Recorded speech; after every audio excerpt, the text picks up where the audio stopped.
Hey, welcome back to the Car Doctor channel. I'm Tim. I'm here at my repair shop, Donor Auto in Anchorage, Alaska. And got this quick tip on doing these block heaters. This vehicle happens to be a 2014 Ford Flex with the 3.5 transversely mounted engine. This video is going to be applicable to all Ford, probably 2007 through current year model 2020. 3.5 motors. They'll be installed in the Ford Edge, Ford Flex, Ford Exploder, and other front-wheel drive vehicles, I think including Taurus.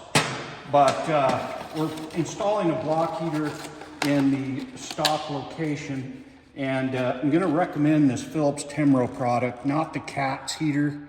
The Cat's heater is a piece of garbage, and you should get this heater. This one's a 310002, and it will actually last more than a year. One quick note on block heaters, you want to make sure that, especially in colder climates like Anchorage, Alaska, where we're at, you don't have to leave it plugged in all night. Sure, if it's 50 below, you can go for more, but really just a couple hours before you drive is what we recommend. Otherwise, they have a limited lifespan. Even the quality ones will eventually leak. So in this case, I've gone ahead and prepped this vehicle, lifted it safely, and removed the right front wheel, which is how you're gonna access the freeze plug heater. You can see this hex head plug installed in the engine up here. That's actually the location we're gonna have to remove that plug to install the heater. And it takes a 14 millimeter hex Allen head. I've got one here. Mine actually you can use a 9/16 or 14 millimeter and hex head driver. I'm gonna install a drain pan to collect the lost antifreeze. I don't try to reclaim that coolant. We'll see if we can get the camera angle on this, but it's a little tight back here. But our first order of business is to remove the plug. See that?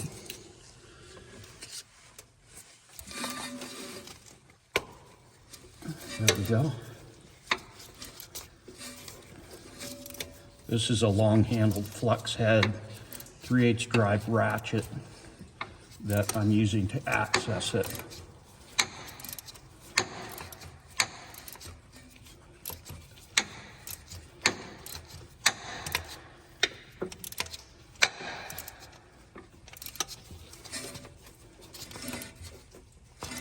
Hopefully you can see that. It's going quite well. It came out pretty smoothly here. We've almost got it loose. And I'm going to reach up in there and block your view for a second.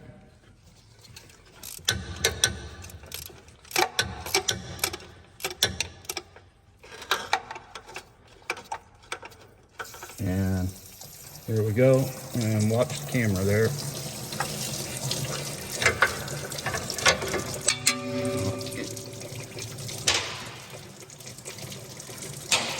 Okay, we can go ahead and get the replacement heater. The heater has some thread sealant already applied to it. And just get it in there. This would be a great time to flush your cooling system if it was necessary. In this case, it's not. So a customer doesn't want to do that service today. But if we were, it'd be a great time to do it since you've got a block plug out. So I'm just finger tighten that, and this heater then takes a 15/16 socket to install.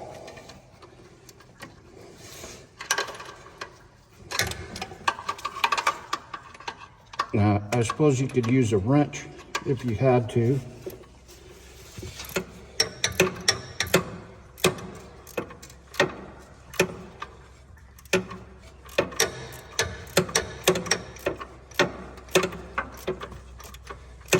Get it in there nice and snug.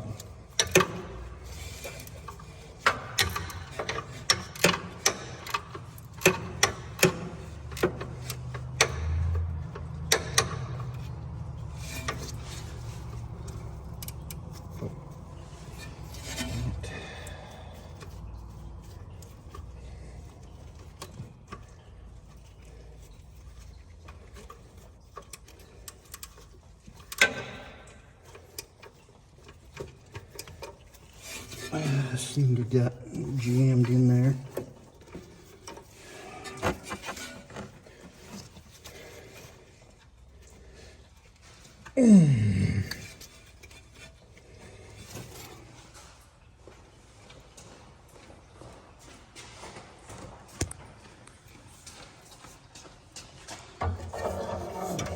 That's kind of wonky.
Okay, we got it tight.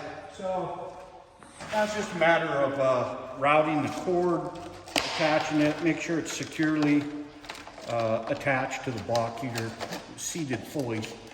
And I'm gonna put some 3/8 conduit, just a little plastic flexible conduit around the cable.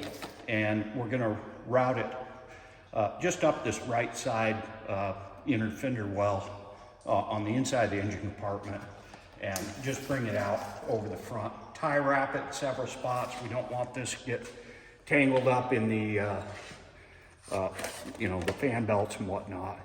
And then we'll go ahead and you know, button the tire up and get this thing back off the rack, and then we'll refill the coolant using the Ford coolant. Don't put no green coolant in this. This has the Ford orange stuff. So anyway, I just thought I'd make a quick vid. There's not a lot of info out there on these motors and this application, and definitely encourage you to use the Phillips Timro or Zero Start brand, but you don't want those cats, Garbo heaters. You will be sorry. And then, yeah, we'll just test it afterwards, do an ohms reading on it. Should get about 32 ohms out of it.